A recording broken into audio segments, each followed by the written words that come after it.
So why is it that nice guys finish last and douchebags tend to attract all of the women? I'm going to answer that in this video, but what I'm going to do is actually provide a counter argument as to why that's not the case. And the only reason that most nice guys do finish last and struggle to attract any women at all is simply because they display one trait which is absolutely repulsive to women, and it's a trait that douchebags tend not to have. Okay? Now, I remember when I was growing up in high school, I was still a pretty skinny, nerdy kid, played video games, didn't go out much, I was ghost pale, I had a gap in my teeth, and I was honestly quite a loser. But through that period, I remember that I had my first girlfriend, and I remember that I pretty much got into contact with her completely over the phone. And once I started to get to know her, I remember I would message her every morning, like, good morning, beautiful, blah, blah, blah, blah, blah. And what I noticed was that the more that I did that and the more that I pushed to get close to her, the more that she pulled away. And I kept trying to push further and further and closer because I thought that if I could just do all the things that you read and like see in romantic movies, that is this perfect epitome and pinnacle of what women really want, that you will somehow get women attracted to you. But the more that I pushed forward and the more that I tried to give, the things that I thought that she wanted to her, the more that she was repulsed by me until she eventually left me. Now, as I got older and I started to develop myself, build more confidence in myself, I started to have more success because I stopped displaying this one trait that I wasn't even aware of the fact that I was displaying. And again, I wasn't even aware of the fact that I stopped displaying it. All I noticed was that things in my life started to change. I started to build better relationships with both men and women, and overall, my entire life began to transform. Now, what was that trait? That trait is the trait of neediness. If I could pull this thing off, that'd be great.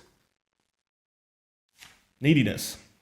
Now, what you have to understand is that your level of attractiveness will be directly proportionate or inversely proportionate to your neediness. So the more needy that you are, the less attractive you will be, and the less needy you are, the more attractive you will be.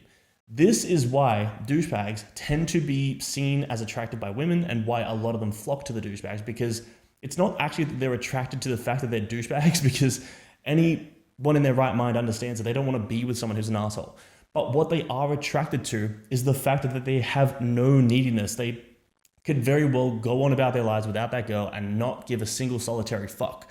But the guys who are more nice and nerdy, maybe don't have as much confidence, they tend to be a lot more needy because they don't have a high sense of self-worth. Now, there is a difference between narcissism and self-worth, which is obviously where a lot of the douchebags fall into. They fall more into the narcissistic side of the camp, and I'll explain the 3 different archetypes in a second. But what you need to understand is that women are repulsed by neediness. The more needy that you are, the more that you try and bend your will to fit hers, the more that you agree with her on everything she says, and you cave to her every whim, you will be seen as more and more repulsive over time because you're not giving her anything to fight for, right? You're not giving her any reason to chase you. And there has to be that push and pull dynamic in order to create polarity, okay? Now, as it relates to this scale, there are really 3 different archetypes. And so the first one that I just mentioned was obviously the douchebag. So essentially, this is a guy who has himself up on a pedestal. Okay, give me a second to draw this because I'm a bit slow. Oh, that is horrendous.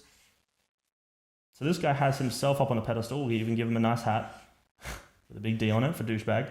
And this guy obviously has a lot of self-worth, a high level of self-worth, but his narcissism ultimately is what it forces him to put people in a pit subconsciously. So he'll view other people, in this case women,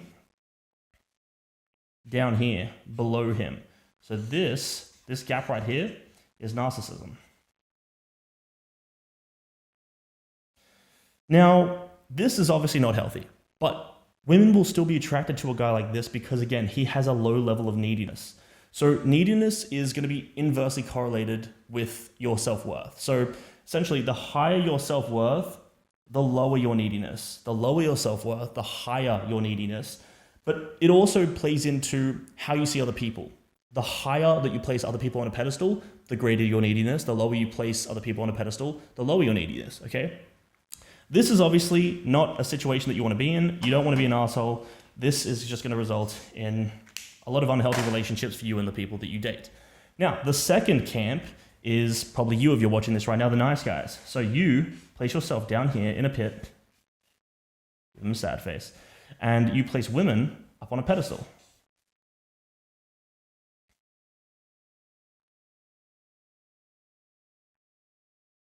Now this is neediness, Okay, see if I can write this backwards. Oh man, this is a terrible idea. Neediness. Oh my gosh, this is way harder than it looks. Did I do that backwards? These are S's. Okay, they're probably backwards. But again, this isn't what you want either, because this dynamic will never allow you to attract women, because they're going to be repulsed by your neediness, because they can sense that you lack self-worth and confidence. And that's completely repulsive, because it shows in your demeanor. You can't hide it either. You know, there are stories of men who learn from like dating coaches and stuff, and they teach them this stuff. They say like, you can't be needy. So you have to like, you know, delay how long it takes you to text her back, and kind of be a bit aloof and a bit distant to create the attraction. And at first this might work. You might be able to create initial attraction by being, you know, the type of guy who messages her once every 5 hours and pretends to be busy and acts like you're such a high value busy guy and you don't need her at all. But then with time, once you attract her, maybe you sleep with her, the connection that you build with her starts to flip the dynamic. You start to lose the mask. You start to lose the act that you've been putting on. And as a result, the dynamic flips. And all of a sudden, your neediness skyrockets because you've been repressing it. As Carl Jung says, whatever you repress into the subconscious will come out in unconscious ways that you aren't aware of and aren't in control of. And so eventually, you will always fall back into the neediness state until you do the one thing that matters above all else, which is to actually build your self-confidence. Okay, so you are someone who values yourself, and you have yourself on a high, you know, you perceive yourself as being a high value individual. But contrary to the narcissistic side of things, you actually place other people up on a pedestal as well. So you see yourselves as equal, in this case, obviously women. And because you have this dynamic, you ultimately create a dynamic of attraction, because you have a high sense of self-worth, so you aren't a needy person. But at the same time, you value the other person, so you aren't going to be a douchebag to them. You aren't going to break their heart, or you aren't going to treat them poorly. And this is ultimately how you, for one, attract a healthy partner, because anyone who's attracted to this is obviously going to have some form of like toxicity to them. But also, you're going to be able to attract them in the first place. So you'll be able to attract them in the first place and then sustain a long-term relationship with them and ultimately get what you want, which is to have a relationship, and a high-quality relationship at that. So you don't want to be the narcissist and the douchebag. You don't want to be the needy guy, but you want to be this guy right here who has high self-worth, has built confidence in himself by developing his body, his competency, you know, has really clarified what his purpose is and pursues that actively. He's growing in his career, he's growth driven, and you then want to, really attract the woman that you want to be with, right? So essentially, to summarize, do nice guys finish last? No, they don't. They don't, because this guy's still a nice guy. He still values other people and he still treats them well. This is a needy guy who uses niceness as a weapon. He's not actually a nice guy.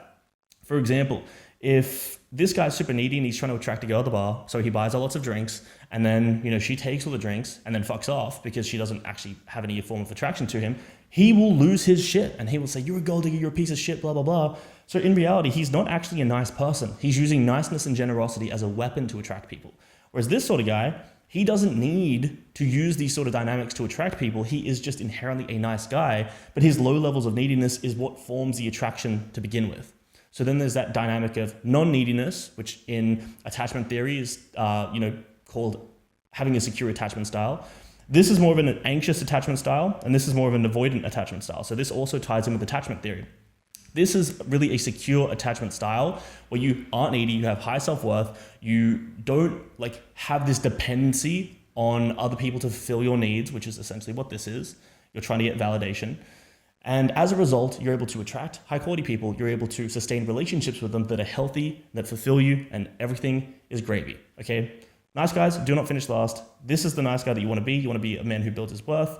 You want to be a man with no low neediness. And ultimately, that will be the path to success you're looking for. So, hope that was valuable. If it was, leave a like, subscribe, and all the rest. And I'll see you on the next one. Cheers.